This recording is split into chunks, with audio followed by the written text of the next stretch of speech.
Варлах Шамар, доброго вечора. Це завершальна година ефіру Бугу на телеканалі АТР на сьогодні і завтра вже в цей час.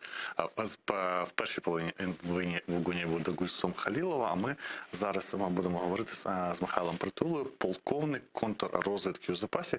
Ефір такий буде і про друзів, і про ворогів. І про ворогів.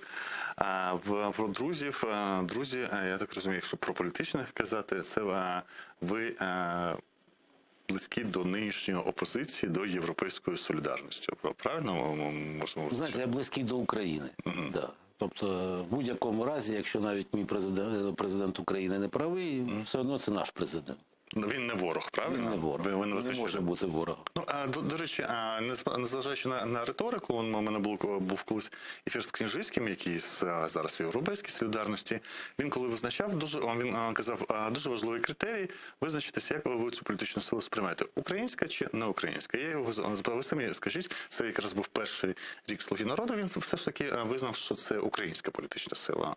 «Слуга народу» – це українська політична сила, скажімо так, на 90%. Але за вашим же визначенням, всі порядні люди, вони в європейській солідарності. Всі порядні люди в європейській солідарності. В інших нема порядних людей. Ну, є порядні люди, але вони ще не вступили в європейську солідарність. Вчора читав статтю в «Дзеркалі тижня» стосовно справи проти п'ятого президента України. Базуються здебільшого на тих же плівках, які використовуються проти Медведчука по державній зраді. Кажуть, що це не плівки, ми називаємо їх плівки, записи, які зберіглися на серверах саме СБУ. І я думаю, як службівець, ви мали детально ознайомитися з цими записами і з контентом, який на них зберігається. Чесно кажучи, не ознайомив. Чому? Не хочу. Просто не хочу. Просто як фахівець. Мені за це не платять, а з ним за це не ознайомив. Але для мене прослушка – це робота. Ну так, але за нею збираються визначати, у кого була державна зрада і хто був зрадник в цій країні. Давайте по цій ситуації поглянемо з іншого боку. Наприклад, якщо б кожен з нас, ми ж всі президенти, як казав у нас президент, ми всі тепер президенти. От давайте посадимо себе на посаду президента і згадаємо ті умови, в яких опинився п'ятий президент України Порошенко у травні 2014 року. Російська окупація Криму, російська окупація Донбасу, спецпідрозділи Російської Федерації захоплюють органи державної влади і управління на сході України. У Луганській області знаходиться 92, підкреслю, 92 військовослужбовця України. Аж. Донецька область. Те саме. Війська роззброєні. Нема постачання, нема нічого. І загроза вторгнення Росії. Перепрошую, коли ви б сиділи на посаді президента, з ким би ви домовлялись? Хоч з чортом, так? Хоч з чортом би ви домовлялись для того, щоб зупинити цю агресію. Ви б розводили цих чортів для того, щоб цієї агресії зупинити. Тобто це така важка гра, коли чорти розводять вас, ви і їх, і це така позиційна війна, особливо коли головний чорт призначає тобі співрозмовника, через кого ти будеш співпрацювати. Коли у тебе поруч кум твого ворога, то ти маєш з ним спілкуватися. Тому що тобі треба виграти час для свого народу, для своєї країни. Виграти час для добробатів, виграти час для волонтерів, щоб вони могли доставити постачання напередок. При цьому нема повного комплекту озброєння. Фахівці, наприклад, які мали працювати на Україну, виявляються зрадниками, зраджують рейси літаків, здають їх, наприклад, той же самий транспортний іл, який летів в Луганськ, ми згадаємо, як його збили. Зраджують системи постачання. Наприклад, що значить зраджують системи постачання, що мається на увазі? Вказівки не виконуються, зброя не передається, не знімається загорони, знаходиться купа бюрократичних, так би мовити, моментів для цього. І ось оце все, ви сидите на цьому, і у вас нема системи управління, а ви маєте зобов'язані захистити свою країну, свій народ. От поставте себе тоді на місце президента України. Ворогу не побажаєш такого. І ось за це судять п'ятого президента. За те, щоб він домовлявся з ким завгодно? Ви порушили таке цікаве питання, яке в мемах соцмереж воно називається «бути в білому пальто». Це коли вимога некорупційності або чесності розповсюджується на всіх, окрім тої ситуації, в якої перебуваю, в тій диспозиції, яка відбувається. І через те, що я вам зараз наведу приклад, ми про це поговоримо, з вами це цікавіше, до речі, робити. Якраз і торкнемося і питання СБУ. У мене був невеликий досвід, коли ти стикаєшся, скажімо, з пострадянською структурою, невеличкою, в якій твоє завдання все змінити. І ти розумієш, от ти приходиш туди, а там частина профнепридатних, частина дійсно людей, які, назвемо на державному рівні корупціонери, а тут назвемо в журналістиці, які не вміють працювати по стандартах. Да? І ти, від тебе, можливо, очікують, якщо це екстраполювати на рівень виборців, ти що, їх маєш, от як Ющенко свого часу 18 тисяч держслужбовців звільнив, да? І виявилося, що десь є прогалини. В тебе є профнепридатні, в тебе є корупціонери, і тобі з кимось треба домовлятися, щоб від чогось більш головного визначитися з пріоритетами, да? Когось позбуватися і потрохи це змінювати. Отут і постає питання, що є на державному рівні. От, наприклад, в СБУ, коли ти йдеш на питання реформації служби, там же теж різні є крила, от про Кремль кажуть, різні башти, да? Тобто, де питання чистоплюйства, з ким домовлятися, кого позбуватися? От який критерій головний для вас? Для спецслужби критерій однозначно один. Відданість Україні і не працювати на ворога. Стосовно спецслужби зараз єдиний момент – це всі мають пройти поліграф. Якщо починати з нуля, да? То без різниці. Мають пройти поліграф. І поліграф дозволяє визначити все, що... Він має визначати не скільки хабарів взяв, тому що це не є, так би мовити, критично для держави. Хоча ми кажемо, що корупція, вона має бути позбавлена, але які там хабарі в СБУ. А питання, чи працює людина на ворога, чи не працює. Не кількість коханок, не там все інше. А чи працює на ворога, чи не працює. Ось це має пройти зараз така чистка.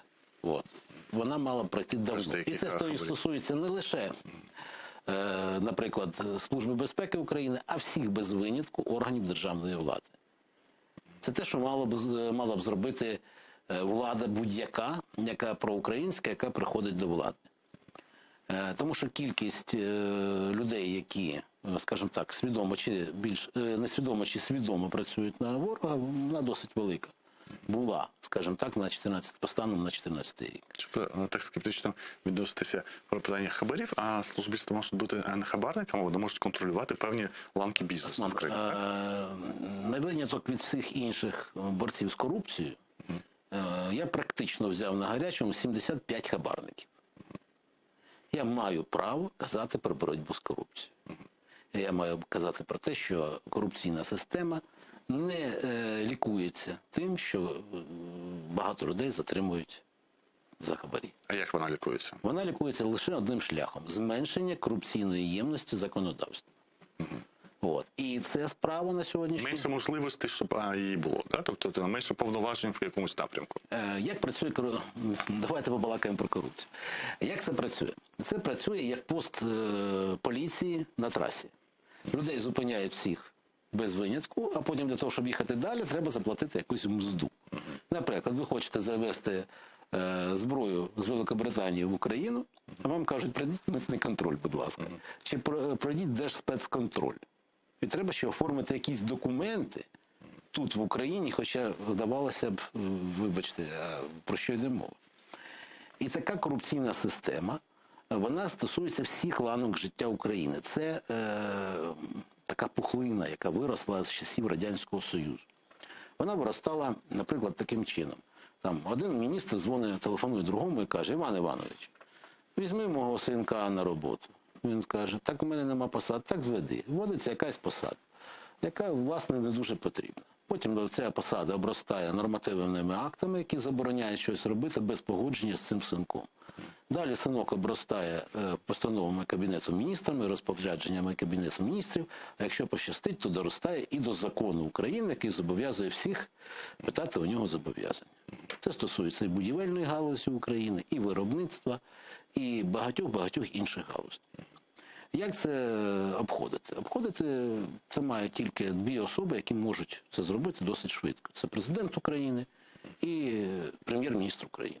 Будь-який, хто був в цій лінійці нашого іконостасу наших президентів. Це стосується і Ющенка, і Порошенка, і Зеленського. От хто з них ліквідував корупцію? Ніхто, на жаль. От. А чому, на вашу думку, нікому не вдалося ліквідувати або зменшити її? Певно, коли людина сідає на пост президента, то у нього немає часу на таку важливу справу, як ліквідація корупції. З іншого боку, кажуть, що все ж таки порівняно з часами Януковича, в перші роки реформ Яценюка і Порошенка, дійсно, вона така загальнодержавна корупція, вона зменшилася. Я не знаю, як її можна обраховувати. Ви, як фахівець, можете це сказати, що вона дійсно... Я можу сказати, що коли корупція зменшується або збільшується по команді, це значить, що вона існує, живе і дихає. А насправді вона вирішується дуже просто. Садиться група юристів, там 5-10 чоловік, які аналізують нормативні акти і кажуть, оце корупційне, це не корупційне. Корупційні просто скасовуються. Скасовуються нормативні акти іноді разом з підрозділами, які їх виконують. Схоже було на перші роки Ющенка, перший рік, з Тимошенко, воно разом, вони... Було близько такого. Не було близько, так? То, що Ющенка звільнив 18 тисяч. Ні, було ще ліквідація... Вони тут же працювали на інші посади, 5 тисяч нормативних актів були ліквідовані. Я пам'ятаю, для ФОПів це було там полегшення з купою речей дозвільних, які були. Скільки залишилось? Можливо, залишилося більше, да.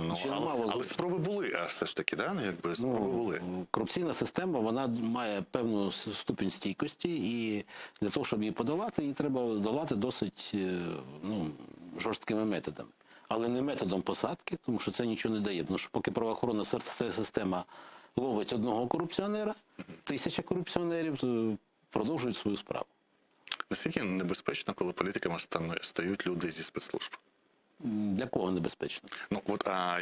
Для держави це корисно. Корисно, от є взірець Росія, вважається Росія країна захоплена службістами. Тобто вона на посаді, на політичних посадах багато людей з колишнього КДБ, і це вважається, що спосіб мислення такий, що він не політичний, він саме службістський, він трошки конспірологічний, трошки такий провокативний. Тому це питання до вас, можливо, тут є вам що сказати, як в людині з системи. Як людина, не як система, людина, яка вивчила цю систему, скажімо так.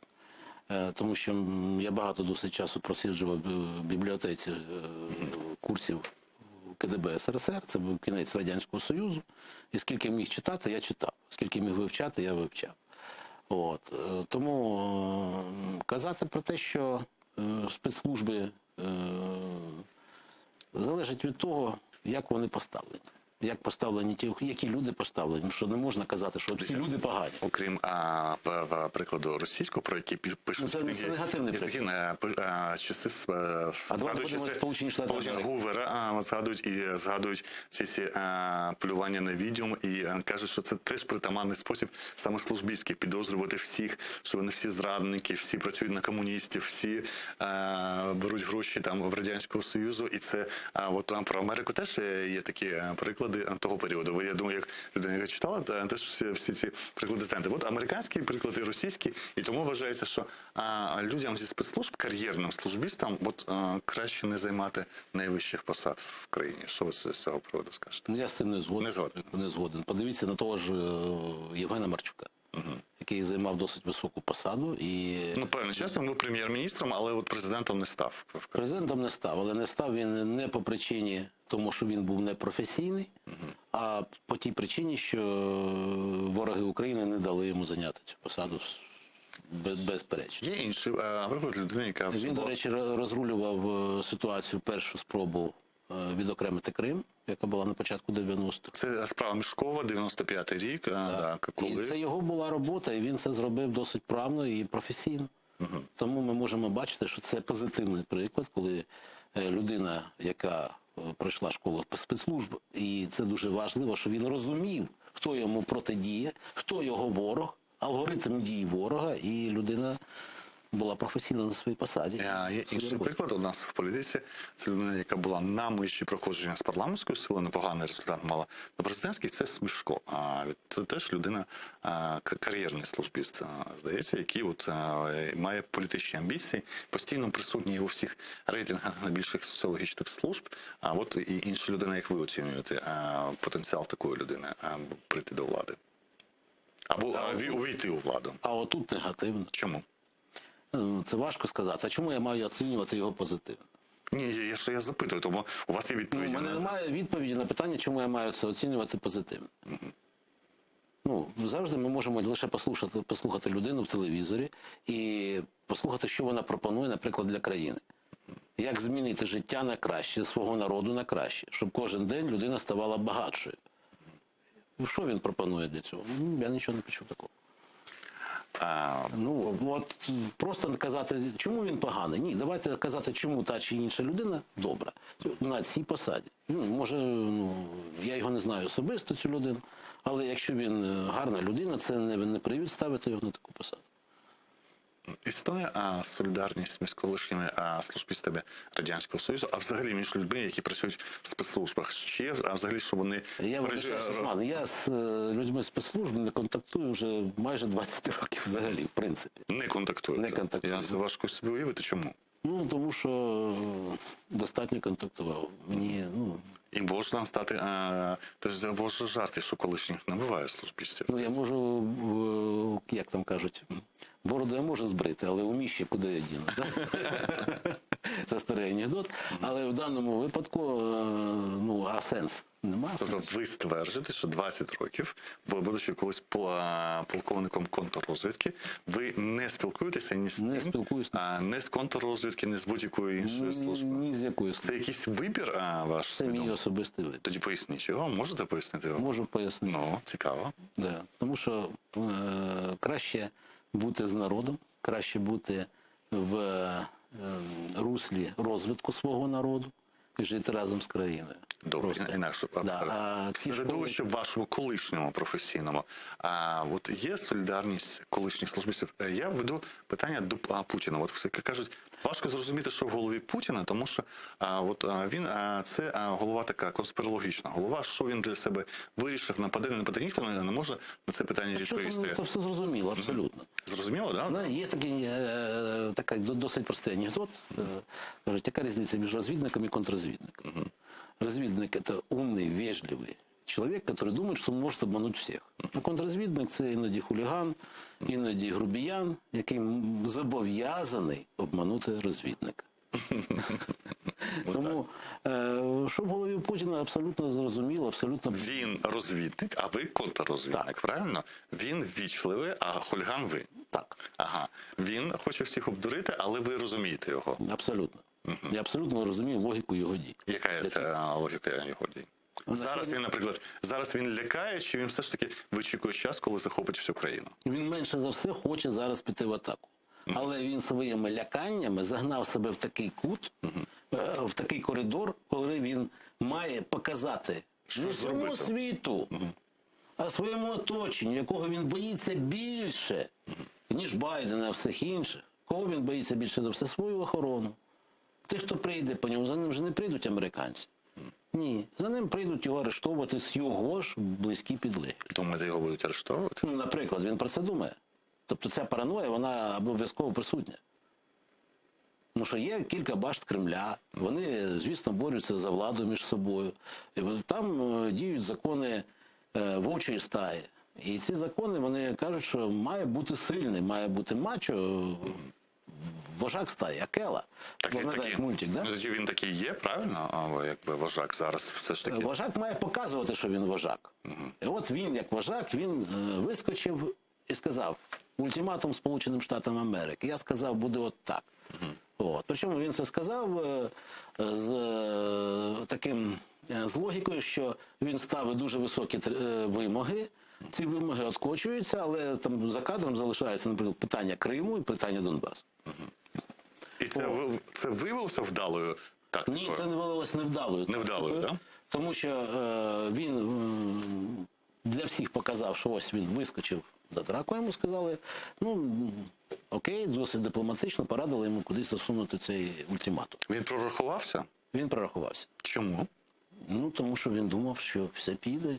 Так. Він я подумав, як ці розвідники, які думають, що вони... Отут моменти, про які ви казали, коли спецслужба спотворює трошки, є професійна девіація. Да, коли він вважав, Тобто ви визнаєте, що професійна девіація звичайно, є, і в мене є. Звичайно, будь-якого людини є професійна девіація. Якщо політика теж є професійна девіація. Тут нікуди не... І ви ще згадали, що дві речі. По-перше, що він менш за все зацікавлений зараз атакувати. Другий загнав в коридор. Давайте обидві речі. Чому він найменше зацікавлений атакувати? Це перше питання, яке виникає логічно. Тому що він досить добре розуміє, має розуміти, ну, щонайменше, стан своїх Збройних сил. Він ніколи не довіряв своїй армії. Що вони реформувалися 10 років дуже сильно і готувалися до війни 10 років. 10 років реформувалася російська армія. Має один авіаносець, який вони благополучно зламали, кинувши на нього кран. Да, пам'ятаємо, да? Адмірал Кузнєцов. Ну, все, ну нема авіаносця, все. 10 років готувалися і випустили аж один бомбардувальник Ту-160М. Правда, буквою літера М. 10 років готувались і відремонтували аж 3 бомбардувальника Ту-160.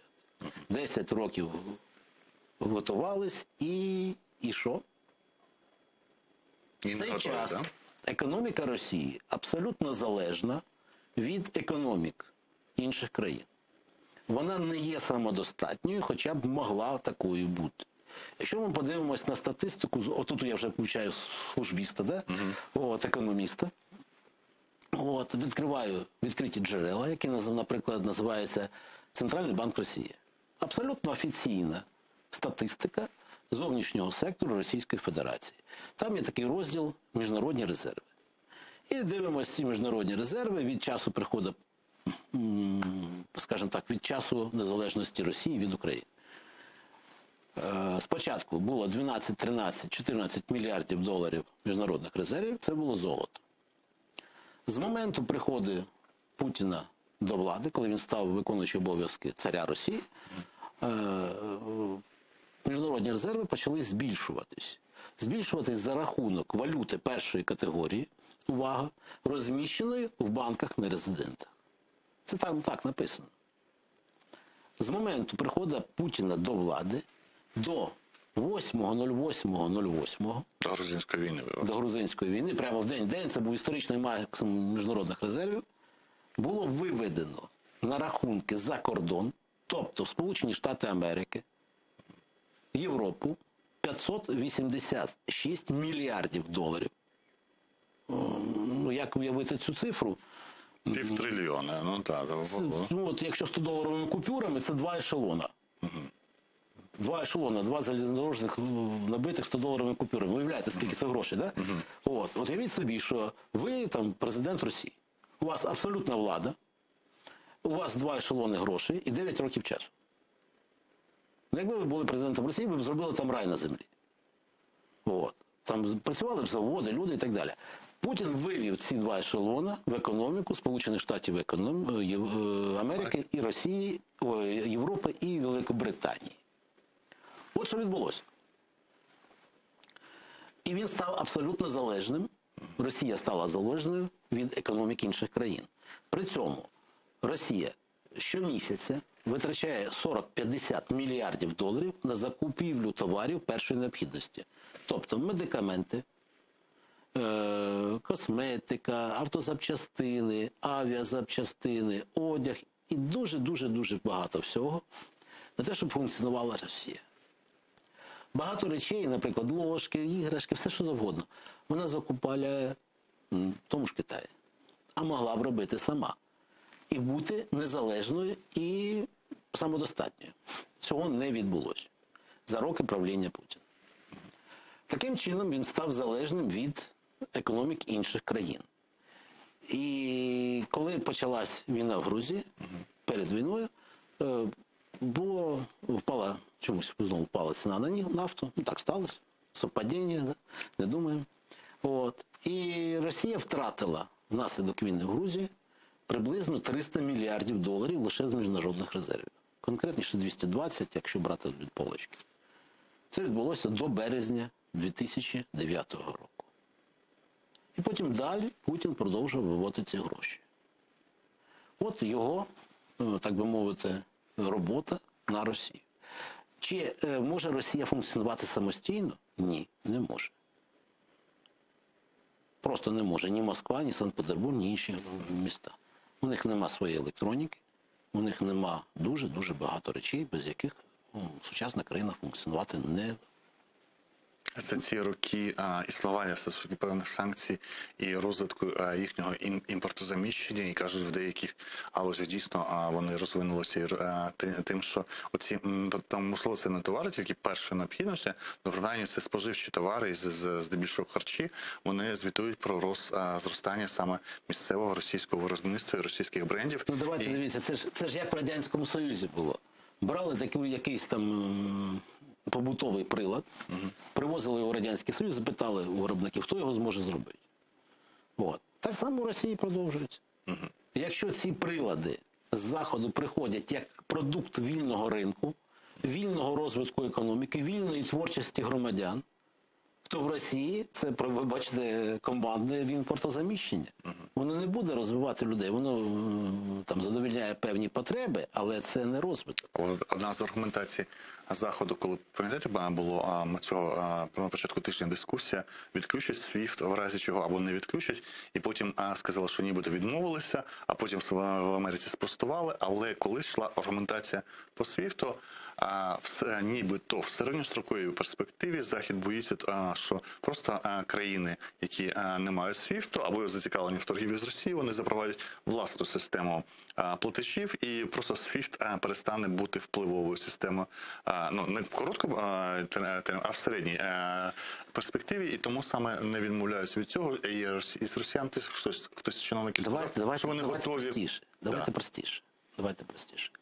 Ви банкір, наприклад. Ну, наприклад. Наприклад, да? І у вас є купа друзів-банкірів, з якими ви маєте спільну банківську систему, наприклад, в Європі. Да? І ви бачите, з яких країн вклади у ваших банках. Все прозоро. І приходить Україна і каже, дайте мільярд. Да? Вибачайте, у вас 18 мільярдів на рахунках, виведених з України. Так само Росія. Вони бачать, скільки російських грошей знаходиться там. Скажіть, ви як банкір зацікавлені в тому, щоб ці гроші Росія ніколи не забрала? Якщо я російський банкір. Да? Якщо ви європейський банкір, американський банкір. Ну, зацікавлені, щоб Росія, да. Просто на рівні своєї природи, да? Людської егоїстичної природи. Тому що у мене в банку 100 мільярдів доларів, я їх маю віддати комусь? Звичайно, ні. Вони зацікавлені в тому, щоб вести SWIFT. Ну, звичайно, ведуть SWIFT, ходять з платіжками за цими грошима. Але їх забрати буде неможливо. І багато людей, які там мають рахунки в банках Європи, не знають, що забрати гроші не так просто. Тут буде введено обмеження SWIFT. Ну, звичайно, буде це вигідно. Це вигідно, щоб не забрали гроші, все нормально. Вигідно західному SWIFT? Звичайно. А чого ні?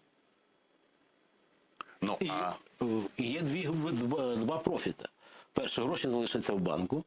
По-друге, буде покараний людина, яка не хоче грати по принципам демократичного суспільства. Вони ж гроші поклали по принципам демократичного суспільства. Так от ми підійшли до другого питання. Він сам, але сказала, загнав себе в дуже вузький коридор своїми залякуваннями і ультимативними вимогами до всього світу, який потужніший за нього. А як з цього коридору можна вибиратися, і вибирання воно має бути для світу чи для свого власного оточення? Можливо, це два різних способи вибирання з коридору. Як воно може виглядати? Для своїх. Перш за все, він має показати це вибирання для своїх. причому не для своїх Зберігши мешканців. при цьому, як ви кажете, от статус вожака, який не злякався або Акела не промахнувся, да, має бути? Але це він має пояснити не громадянам Росії, які оточенню, що зрозуміло. а своєму найближчому оточенню, якому брехати неможливо, тому що вони там розумні люди. В тому числі спецслужбам Росії, які теж досить професійні і розумні люди. Так, це вороги, але це розумні і професійні люди. І от це він має їм пояснити, що він не промахнувся. А вони розуміють, що він промахнувся краще. Як людина, яка сама сказала, вам дуже просто і зрозуміло, що його логіка в голові, і тоді вам зрозуміло, яке його оточення, і що воно очікує, що можна продати такому оточенню, а не нападаючи, не здійснивши крок, на який ти замахнувся. Або замахуєшся бій, або не б'єш, не замахуйся. Да? От як він має пояснити, чому він не б'є? Це дуже важко. Йому зараз дуже важко це пояснити. Я думаю, що у нього зараз вихід логічний наступний. Він має вивести війська на позицію старту, потім зібрати, в Захід поставити свої війська, він має зібрати своє оточення найближче і сказати, ну от, я готовий. Ребята, давайте от рішати, видержимо ми чи не видержимо. І всі його оточення має сказати, ні, Вадим Владимирович, ну його нафіг. Давайте не будемо це робити. Все. Він скаже, о, клас, не будемо. Все, зупинилися. От. Це не він сказав не атакувати, а те оточення, яке на нього, сказало йому не атакувати. І він заради них зупинив цю атаку. От це його єдиний вихід з цього коридору. Для своїх. А для Манюпаса російського він покаже, що ну, там, чогось досягли, що він щось переміг і так далі. Вони там намалюють. Це не важко. Про речі, які мали подаватися як привід для агресії по американцям, тому що Салліван казав, радник з нацбезпеки президента Сполучених Штатів, що це мала бути атака з хімічною зброєю росіян на росіян і самих же росіян, і під приводом того, що це були українці, щоб нападати. Друга була, оце мені підказали редактори, які вас запрошували, що нібито мав бути замах на Пушиліна над самими росіянами. Може бути замах і на Аксьонова. На будь-яких, ну, тобто, дивіться, коли вбили там ватажків, там Моторолу, Захарченка і так далі, це не мало великого резонансу для мешканців Росії. Значить, це має бути якийсь дуже емоційний замах, щоб можна було показати всім мешканцям Росії, що ось чому ми йдемо воювати і за що ми йдемо воювати. А ви думаєте, Аксьонов буде Росію сприйматися інакше, ніж Моторола або всі от решта, яких ви... Аксьонов же він теж місцевий кримський, він з колишніх, ну, або вважається українських громадян, да? Чому фігура Аксьонова має викликати якийсь російський такий супротив або загальнонаціонального агресію? Куди добавлять російських, ще що-небудь, тобто розп'ятий мальчик в трусиках, ну це ж класика, да? Розп'ятий снігирі. А в Криму хто ще може бути розглядатися як така фігура, яка могла б збурювати? Чи сам Аксьонов єдиний? Ну, якщо буде режисура, наприклад, з Росії, то це можуть, наприклад, прислати діточок відпочивати в Артек, до них прийшов Аксьонов, наприклад, да? Ну, умовний Аксьонов, і відбувся теракт. Організувати досить просто, все свої, територія своя. А звинуватити це все, знайдуть візитку Яроша, все буде хорошо. Тобто так. Що заважає зробити такий привід? Звинуватити Україну і потім бігти в атаку. З іншого боку, з ваших слов, чи водохреща, наприклад. Слів випливає, що такі дії, вони росіяни самі ж роблять, але ми ж знаємо, що успішні операції і українських служб, навіть вивезення людей з окупованої території під виглядом того, що вони непритомні. Пам'ятаєте цього? Я з вами Семага, якого обміняла. Тобто, все ж таки Україна робить на окупованих територіях. Але це зовсім інший привід. Це не знищення людей, це не теракти. А це операції спецслужб. Викрали злочинця, привезли сюди. Це інша якість, інша мотивація. Це люди. Якщо йде не викрадення, а ліквідація, при якій не страждають невинні люди, умовно кажучи, операція ліквідація Аксьонова. Це може таке здійснити і українська спецслужба, наприклад. Чи взагалі ліквідація – це не спосіб роботи української спецслужби? Є закон про боротьбу з тероризмом. І ліквідація терористів є, так би мовити, обов'язковою. Це частина роботи спецслужб, в тому числі. Тобто це не тим паче на території України. І коли терористична організація якась діє, то це їх робота, це не право, це обов'язок. От. Але якщо це буде подано, то це буде, якщо ми кажемо про казус Беллі, для того, щоб пояснити російським громадянам, чому треба йти воювати за Україну, на Україну, проти України, то вони мають розбити щось таке дуже яскраве. І це яскраве, воно має бути таке, щоб в нього повірили російські громадяни, тому що вони не розуміють вже багато громадян, навіщо йти воювати в Україну, що це дасть. Так само оточення Путіна не розуміє, що це дасть. Який сенс йти воювати в Україну? Що це їм дасть? Тоді на завершення, якщо він взагалі майже за все цікаво нападати, тоді він, ну це завершально буде питання, він задоволений тими результатами, які є. Захоплення оцих кількох районів Донецького, Луганської області, Криму, і в принципі йому більше недостатньо. Там вони ще йдуть до сторіччя створення Радянського Союзу. От цього року він коли сторіччя, це символічні якісь речі. І питання всіх там Новоросії, відновлення Радянського Союзу вже не на порядку денному, і за Путіна воно відбудеться чи не відбудеться? Я думаю, що за Путіна це не відбудеться, тому що це дурна ідея, дурні думки, і якщо хтось мріє про Радянський Союз, хай уявить собі магазин з пустими полицями, без ковбаси по 2,20, без горілки і без нічого, без товарів народного споживання. Хоче уявити собі таке, попросіть якийсь порожнілий магазин, зайдіть туди, поностальгуйте про Радянський Союз, про виробництво, про зарплату в 60 рублів радянських і так далі. Тобто, згадайте про комуністичну партію, про те, коли людина не вартувала нічого. Ностальгуєте про Радянський Союз? Михайло Притула, полковник контррозвідки в запасі, відповідав протягом останнього години сьогоднішнього ефіру «Бугунь» на телеканалі АТR. Я дуже дякую вам за те, що прийшли до нас до ефіру.